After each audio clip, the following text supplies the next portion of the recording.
Hello friend, আবার একটা নতুন ব্লগে তোমাদের সকলকে অনেক অনেক ওয়েলকাম।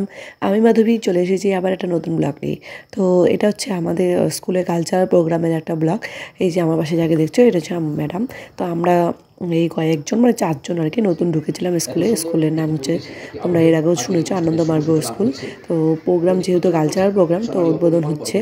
আর উদ্বোধন সবাই এসেছিল, যে স্কুলের যারা হেড ছিলেন সব ম্যাডামরা, দিদিরা, দাদারা সবাই।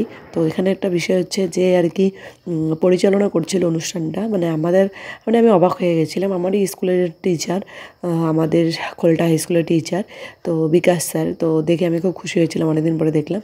আর একে যে দেখতে পেলে ইনি হচ্ছে আমাদের দিদি, হেড ম্যাডাম, প্রিন্সিপাল ম্যাম। আর প্রচুর লোক এসেছে খুব। তো আমি প্রথমবার সাক্ষী থাকলাম আনন্দমার্গ স্কুলের কালচারাল প্রোগ্রামে। খুব ভালো লেগেছে। এত সুন্দর একটা প্রোগ্রামের আয়োজন করা হয়েছিল, আমরা সবাই মিলে করেছিলাম। তার মধ্যে বিভিন্ন ম্যাডামরা বিভিন্ন নাচ গান সব শিখিয়েছিল। আমরা যেহেতু নতুন ছিলাম তো আমরা সহযোগিতা করেছিলাম অনেকটা। তো দেখতে থাকো কী কী হয় প্রোগ্রামে। আর প্রোগ্রামের যে নাচের যে ক্লিপগুলো আছে ওগুলো আমি আলাদা করে আপলোড করব, তোমরা অবশ্যই দেখো। আর ওই যে অ্যানাউন্সমেন্ট করছে ওটা ছিল বিকাশ স্যার। তো এতদিন পরে ওনাকে দেখতে পেয়ে আমার তো খুব ভালো লেগেছে, আর উনিও আমাকে চিনেছিল। তো যাই হোক, ওটাই তো একটা স্টুডেন্টের কাছে সবথেকে বড় পাওয়া, যখন স্যার ম্যাডামরা চিনতে পারে।